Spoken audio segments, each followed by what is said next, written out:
Hello everybody, welcome back to the channel, or welcome to the channel if you are new here. I am your host, Davin James. Glad to be here with all of you guys here today. If you guys don't mind, please remember to like, subscribe and comment. How's a bunch, and it really shows your support. Today I'm going over a documentary called The Last Alzheimer's Patients, which focuses on two individuals who are both in the late stages of life. I can't remember how old they are at the top of my head, but both these individuals have been dealing with Alzheimer's disease. And as we know, there's no cure for that disease as of yet. But they found that through recent lifestyle changes in their health and a good balanced diet, they found there's been some great changes made to their lives, even though they have been dealing with Alzheimer's/dementia. And I found it really interesting.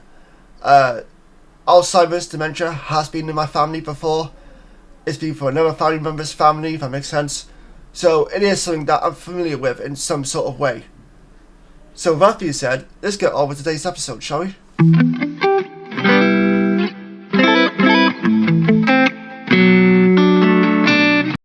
Hello everybody, welcome back to the channel, or welcome to the channel if you're new here. I am your host, Davin James. Hope you guys are doing well, hope you're having a fantastic day so far, wherever you are in the world. Please remember to like, subscribe and comment. How's a bunch, and it really shows your support.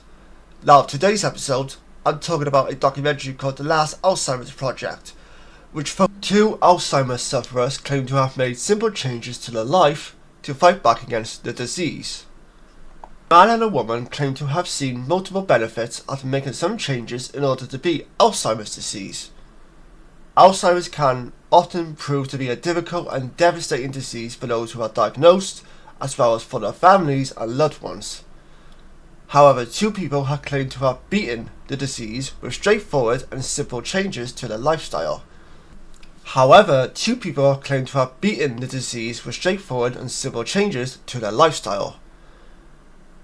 I'm probably going to butcher this woman's name wrong, so I do apologise, but Cici Zebra, I don't know how you pronounce the second name, so I do apologise, and Simon Nicholas have both made these changes, or these similar changes, and stand by the results. The pair have been a part of a CNN documentary, The Last Alzheimer's Patient, where they have detailed their journey with the disease. So right off the bat, I'd like to know your guys' thoughts right away. Have you seen this documentary? Do you know anything about this documentary? If you have seen it, what are your thoughts about whatever it is they talked about within this documentary and the lifestyle changes that these two individuals have made to themselves regarding how they've had beaten the Alzheimer's disease? I've not seen the documentary myself. I had no idea the documentary even existed until recently when I read this article.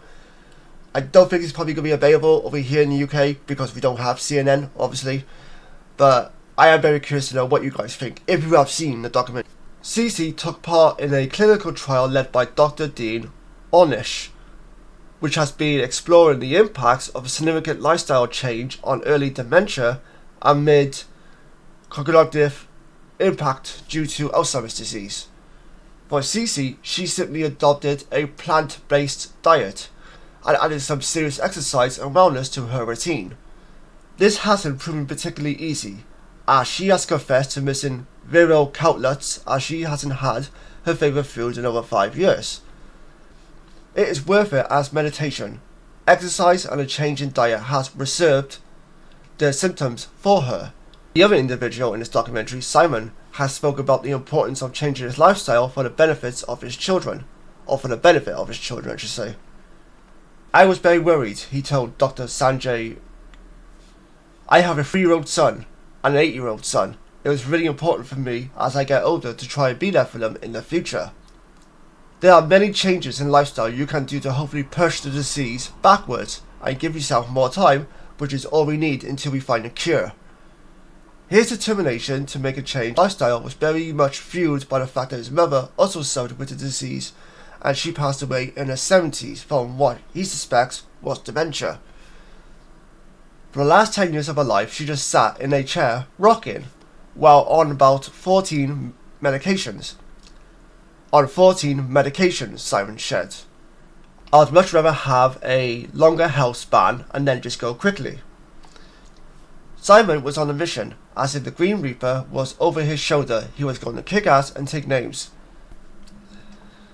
Dr. Richard, who oversaw Nicholas's case, said during the documentary, "When I first saw Simon, he had a bit of a middle like most guys in their 50s. However, when I saw him at 9 weeks, I did a double take. He was totally buff, even ripped. Good on him." Dr. Richard admitted that he was surprised that Simon's biomarkers for Alzheimer's disappeared in just over a year following his lifestyle change. And then of course, I think many of us are in agreement here that we would love if somehow, some way, there was a cure for Alzheimer's or dementia, one way or another. I've been affected by dementia or Alzheimer's. I don't know if there's any difference in the disease other than just a name title. I know someone else in my family who's been affected by Alzheimer's / dementia. It sucks. It really sucks. I was at a young age when I was affected by it. Did not have a clue what was going on, why this person in my life was feeling the way they were, why this person did not know me or anybody else in my family, why this person in my family was in a home, stuff like that. And as I got older, I started learning more about the disease in some ways, and I started processing it mentally, like what it is, how it affects people, and just how there's no cure for it. I've always hoped for somehow, some way, for there to be a cure in some sort of fashion. I don't know if that will ever happen. Fingers crossed. We can all hope and pray that there will be a cure for Alzheimer's dementia at some point in life. But when I read this article, or when I came across this article rather, about these two individuals who apparently had somewhat changed their lifestyle and had beaten Alzheimer's / dementia, I was very intrigued by it, and it got me thinking, could this sort of help with a lifestyle change in some way or another? Could a simple lifestyle change be the key in some ways? I don't want to say the key, but could this be a better factor to actually helping individuals who have dementia or Alzheimer's? Could this change in the diet slowly change the disease in a sense, slow it down so you have more of a longer, healthier lifespan? So it got me curious, I will admit that. Again, I've not seen the documentary, unfortunately. For those who have seen it, I am very curious to know what you guys think about it. I still don't know how I feel about the idea. Don't get me wrong, a lifestyle change is very, very beneficial. It's completely beneficial for all the right reasons. And if this actually is true, and that it helps people slow down the possibility of dementia or Alzheimer's, then I'm all for it, absolutely. But I just don't know if there's any legitimacy to it or not. That's just my little nitpick, if you will. But with that being said, thank you all for tuning in to today's episode. Till next time, take care, stay safe, I'll see you guys next time. Bye bye for now.